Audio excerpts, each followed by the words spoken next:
Robin Pope is missing, and turns out the married woman was living with a dangerous secret. A passionate affair with a man who's already engaged to someone else.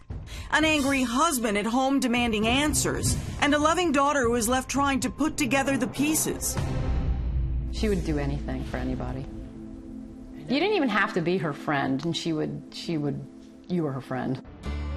To all outward appearances, 51-year-old Robin was happily married to Wayne Pope, her husband of 22 years, living on the shore of Kent Island, Maryland.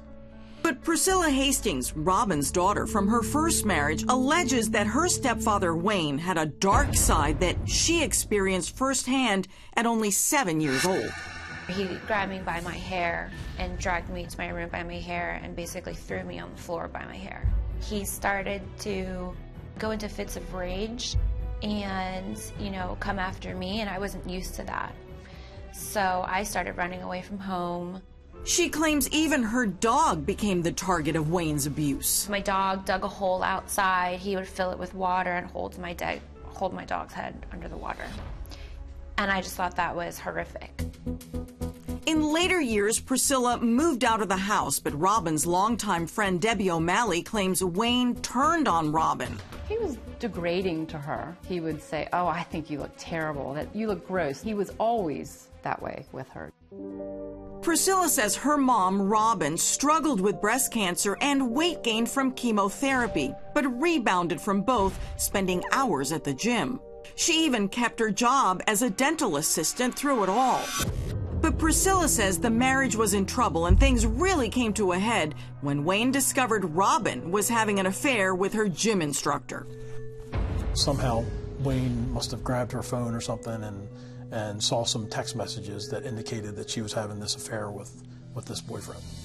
He called Priscilla to spill the news. He sounded creepily calm and said, "Okay."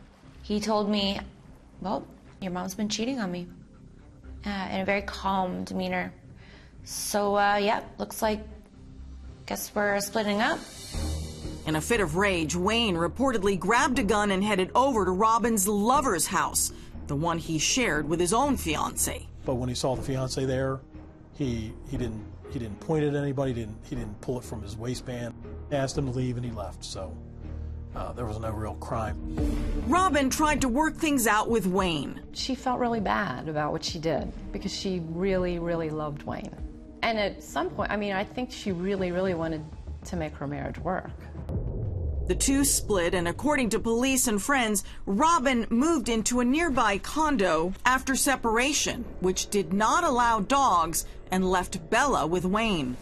A few weeks later, police say Robin texted him asking to stop by and pick up her mail, but Debbie O'Malley believes she was deeply worried about her dog, Bella. He said he was going to do something to Bella. That is the only way she would go down there by herself. Robin's path would run along the Chesapeake Bay Bridge as she drove on a cold, late Friday night on the first day of March to Wayne's house. We know exactly what time she came over across the bridge. It was about 10:05 in the evening. She was texting and conferring with Wayne, her husband. And that's the last time any of her friends heard from Robin Pope. I think something really bad happened that night, and I think somebody knows.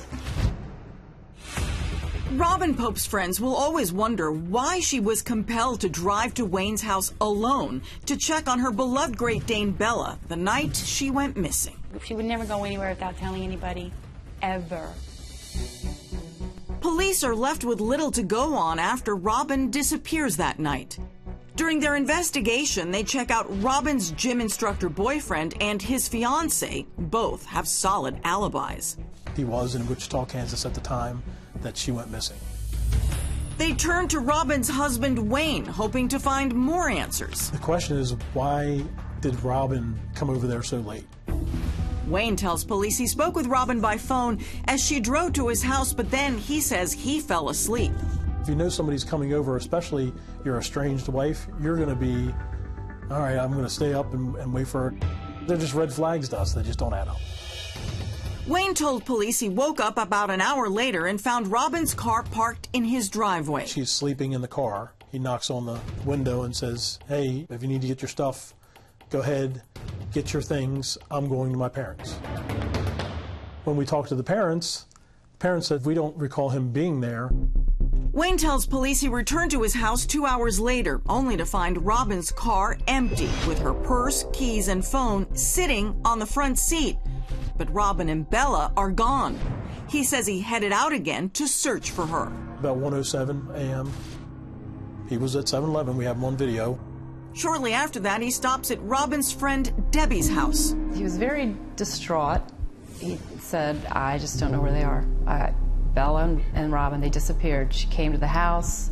My lawyer thought it would be best if we're not together, alone, so I left. Debbie convinces Wayne to call 911.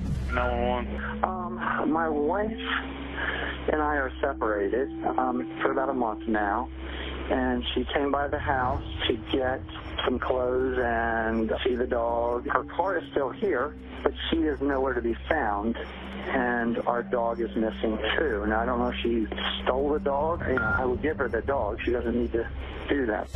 One of the first things that we listened to, a 911 call, especially from a spouse, just to find out what their demeanor was. He seemed relatively just scared that his wife was missing.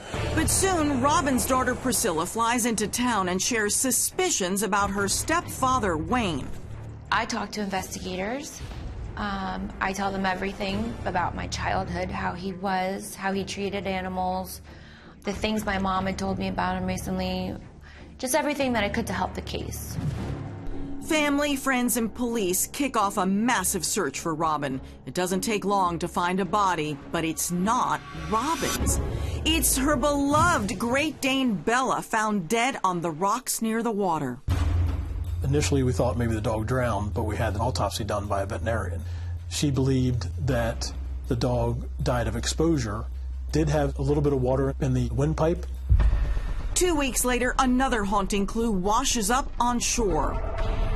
We were walking along the shoreline, and my girlfriend Carol found the shirt in the water. And we pulled it out, and it was her shirt. Then, 22 days later, police get a 911 call from a man fishing off a pier. They found a body. The first thing was relief that her body was found. If they would have never found her, I mean, that would have been worse. The images that go through your mind, the gruesome images that you can't think of your mom spending 3 weeks in the water, which she must have looked like. The autopsy results don't shed any new light. They could have said, yes, she was hit over top of the head, she had blunt force trauma, she was stabbed, she was shot. The only thing they could tell us is that she had water in her lungs and that she probably drowned. Police believe she didn't go into the water voluntarily because of one key piece of evidence. She was wearing high heels. So someone that's wearing high heels, you wouldn't think would be even anywhere close to the rocks. The discovery of both Robin and Bella's bodies in the same area creates a lot of suspicion around one person. It could have been a big accident, but the reason that we can't say it's a big accident is because of the way Wayne basically told his story. It's just not adding up. But though he remained a person of interest, Wayne Pope is not charged with any crime in the death of Robin. I pressed him about, what he did to his wife, what happened. He said, stop the interview, I need to talk to my lawyer. It's been more than 12 years since Robin and Bella's bodies were found. Their case remains cold with no answers, just like when we first asked Wayne about it. No, I'm at work now, and I definitely can't, and I've talked to an attorney, I have to talk to. And Robin's family, to this day, living without any resolution, explanation, or justice.